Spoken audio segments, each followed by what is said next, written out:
दीनानाथ मंगेशकर रुग्णालयाच्या हलगर्जीपणामुळे ईश्वरी भिसेचा मृत्यू झाल्यानंतर सर्वपक्षीय आक्रमक दीनानाथ मंगेशकर रुग्णालयाच्या नावाच्या पाटीला काळं फासलंय। अधिकाऱ्यांवर देखील चिल्लर फेकली।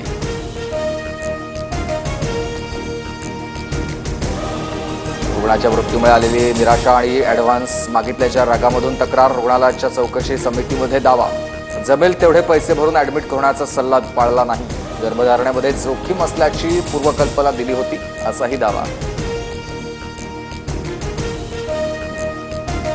आम्ही काउंटरवर 3 लाखांची कॅश घेऊन उभे होतो, जमीन विकून पैसे देण्याचीही आमची तयारी होती, मात्र 10 लाख दिल्याशिवाय आम्ही ॲडमिट करून घेणार नाही असं रुग्णालयानं स्पष्ट सांगितलं। भिसे कुटुंबियानं चौकशी समितीचे आरोप फेटाळले।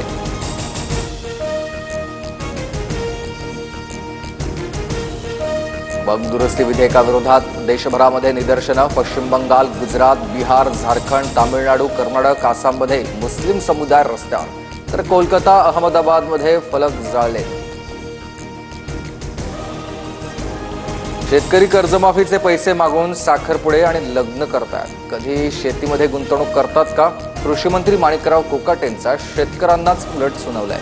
कर्जमाफीचं आश्वासन मात्र हवेतच विरलं।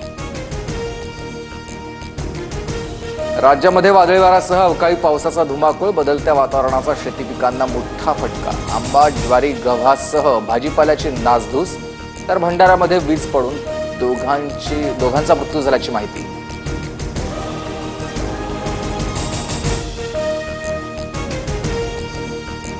नांदेड दुर्घटना प्रकरणी मृतांच्या नातेवाईकांचा अंत्यसंस्कार करण्यास नकार, कुटुंबियांना भरीव मदत देऊन दिशाभूल सुविधा द्यावी। शासकीय 7 लाखांच्या मदतीच्या घोषणेनंतर काही संघटनांची मागणी। महिला मजुरांना घेऊन जाणारा ट्रॅक्टर विहिरीत कोसळून 7 जणांचा झाला होता मृत्यू।